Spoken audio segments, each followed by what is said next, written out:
Hey, I'm Adam. I'm Bryan. Back with another episode of Buds and Suds. So we've been sitting here for at least 10 minutes trying to figure out exactly what beer this is. Oh, God. It says barrel-aged Chickow, but on the side it says Hazelnut Joy. And if you look, you can see just a little logo for chocolate and a little logo for coconut. There's the chocolate and there's the coconut. So you have no idea how many people checked in the wrong beer for the wrong one, and so we thought we'd get it right. This is Hazelnut Joy, which has, of course, coconut and chocolate, and it is barrel-aged. So this is barrel-aged Hazelnut Joy. And the regular Chickow is always hazelnut? Yes, it always has hazelnut, Right. as far as I understand.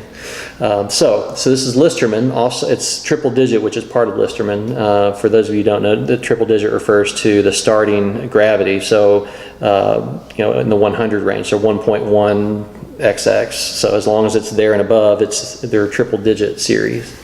So anyway, enough talk, and let's get into it. And it's out of Cincy, by the way, if I didn't say that. 10.0%. And it's an Imperial Brown Ale? Imperial Brown Ale. Yeah, so cool. Which we don't do a lot of brown those, ales, but I mean, it's dark brown. It is, it's really I mean, dark. you can kind of see like purple, brownish around the edges. No head to speak of. It looks like a really deep barley wine or something. 10%. Yeah, 10%. Oh, Rich my chocolate. goodness, that smells phenomenal. Rich chocolate and a bit of nuttiness. So, and there's barrel, there's bourbon. Yeah, I get a sweet bourbon barrel character. I mean, it smells like a barley wine. Yeah, the more I get in, it's this nuttiness, it's this breadiness, it's brown sugar, but it definitely, as you take a big dark whiff, fruits. Yeah, definitely. And as you get in, you get this big bourbon barrel character, woodiness, oak, char. All right, Cheers. Cheers. That's really good, man. That is really good. Oh my goodness, why didn't I buy another bottle? Oh well. So I get booziness up front. I mean, it's got some heat. It packs some heat to me, but it kind of follows the taste. I mean, I get the brown sugar. I don't get the hazelnut much. I mean, I get something nutty, which I would attribute to the hazelnuts or the malt, but it's good. Yeah, I love the chocolate presence on this. I do too. Like you said, taking a small sip, you definitely get some bourbon heat on it.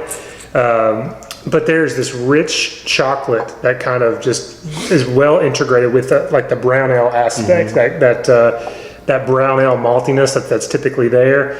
I love what the chocolate does to that.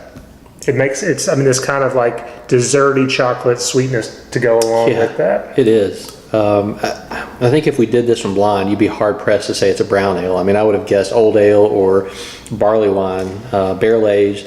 As far as the coconut, I mean, I'm getting toasted sweetness, which I attribute to the coconut, but I have to admit, I don't know if I'd be able to say it was coconut. Yeah, not sure I get what I would call coconut. Maybe we should save a little bit. We'll drink our coconut beer next, see if we... But no, I agree with what you say about barley wine. It tastes like, it tastes like an aged, something that's been on barrels for a while. Yeah. It has a rich barrel character, a woodiness to it. Not really tannic, but kind of a char barrel character.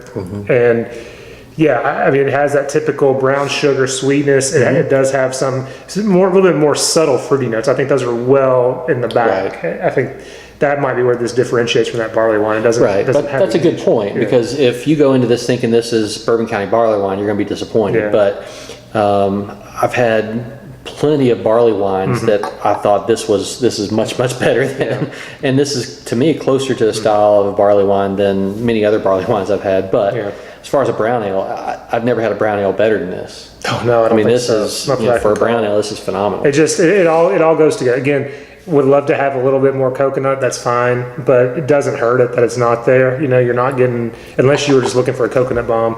But I mean, I think all the flavors are there, and they just go together so well that I really dig this. It's a 4 or 5 for me. I'm at a 4 or 5 also. Not having the coconut be as distinct doesn't bother me as much, because I feel like I'm getting sweetness, which I could almost, the first sip made me think, wow, this is in rum barrels. And, as soon as you say that, I have to think, well, I'm getting something that makes me think coconut, even if it's not truly a coconut flavor. So, that sweet toasted flavor, I like this a lot. I'll definitely get more if I see it out. 4 or 5. Hazelnut Joy. Yeah. From Listermann, triple digit. Yeah, I mean, it wasn't. It says barrel aged Chickow, and I mean that's the main thing there, and so that's why we were just kind of like, oh, we're drinking barrel aged Chickow. Barrel aged Chickow. And honestly, I didn't even notice I mean, they're tiny little pictures of a coconut and chocolate, and then we read the description, and we're not that familiar with normal, so we just thought, oh, it must always have coconut, chocolate, and hazelnuts, and this is the barrel aged. It's a barrel aged version, but no. But no, so we're glad we actually reviewed the correct beer. Yeah, it would have looked stupid if we hadn't, but I don't know.